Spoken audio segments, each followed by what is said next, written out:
Hello, everyone. Welcome back to the podcast. Emily here, as usual. And as always, this episode is brought to you by Meta Aesthetics, premier Ottawa skincare establishment since 1979, where we guide and educate our clients on how to age gracefully and how to feel confident into their own skin.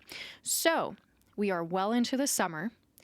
The heat is on. So, for many of you, I'm sure all around the world, the summers are just getting warmer, hotter, more humid, and it does take a toll on our skin. So, especially if you have a skin condition such as melasma, hyperpigmentation, rosacea, or just general redness, the summertime can be a little bit tricky on how you will treat your skin and how your skin is going to look, especially when it comes to rosacea and melasma. Unfortunately, heat and sunshine is going to be a trigger that will probably give you a flare up. So that means that either your rosacea will get worse or your melasma will get worse. So you're going to get more patchy and more dark melasma coming through. So don't worry, there are some things that you can do, but you just have to be aware to prepare for the summer season and for the heat that it's going to bring onto the skin. So I'm going to share with you some tips on essential summer advice that you can use if you have any of these conditions, or if you just generally want your skin to retain less heat. It's always good because too much heat too much heat will lead to more inflammation. And when we have more inflammation, the skin is simply just not happy. So here are the tips. Obviously, sunlight is going to be an issue. Sunscreen, you're just going to have to reapply. There's no way around this. You just have to apply every 2 hours, especially if you have rosacea and melasma. Unfortunately, those are conditions that will be triggered with heat, with light, and with if there's too much heat inside the skin too, it will trigger a flare-up. So obviously, some people have more melasma than others or more rosacea than others, but you just got to live with it and work with it.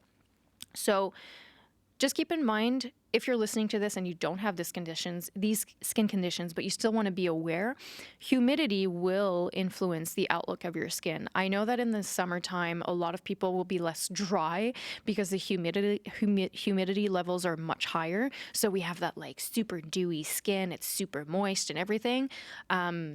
That's one plus side of the summer, that's for sure.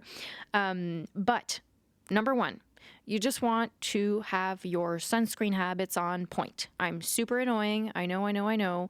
But just keep that powder stick, that Color Science Unforgettable stick in your purse.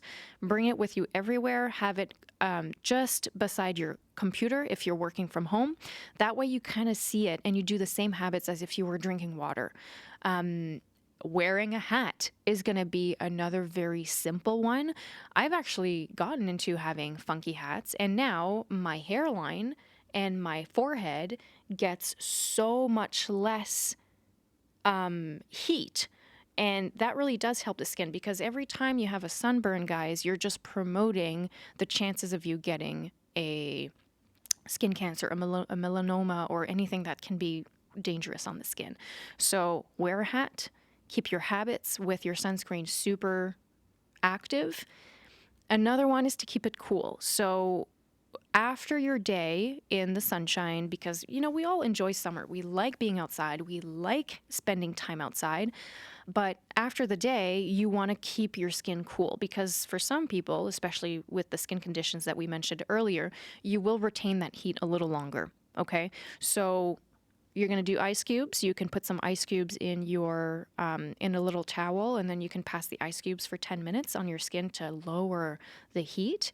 You can do a cold plunge if you want to. That really works super well and has amazing health benefits too, in flushing that heat from your body. You can also, during the day, you can stay out of direct sun between 11 and 2, because that's when the sun is at its most intense. And you can do cold towels too, which is great. You want to keep your hydration up because, obviously the sun, the heat will dry you out in the sense because you're sweating so much. So you want to make sure you keep your water intake super high. And finally, don't be afraid to readjust your home care regimen if you're, especially according to your skin type. If you have a skin that kind of stays the same throughout the year, then good for you. If you live in a climate that stays the same throughout the year, then that's great for you as well. But for people that are in Canada, the temperature really does change, whether it's the fall, summer, spring, or winter. So in our culture, it's very common to modify our skincare regimen for the seasons that are coming. So don't be afraid to ask questions to your esthetician. Don't be afraid to look into it. Change your cleanser to a gel cleanser so that it just cleans a little bit more thoroughly than using a milk cleanser that's more comforting and gentle on the skin in the wintertime. Another example would be to use a lighter weight moisturizer or to have less steps in your regimen because your skin simply can't take it in the summer because it's just so humid.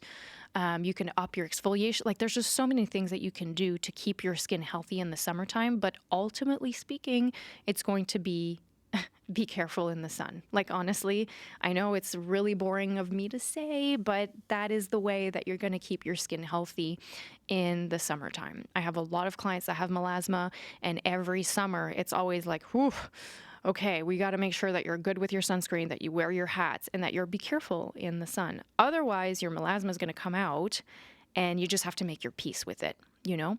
But there are ways that you can work around it, and you can do treatments in the wintertime to lower your melasma, but in the summer, you're just a little bit more, limited to what you can do because of the heat and because of the sun.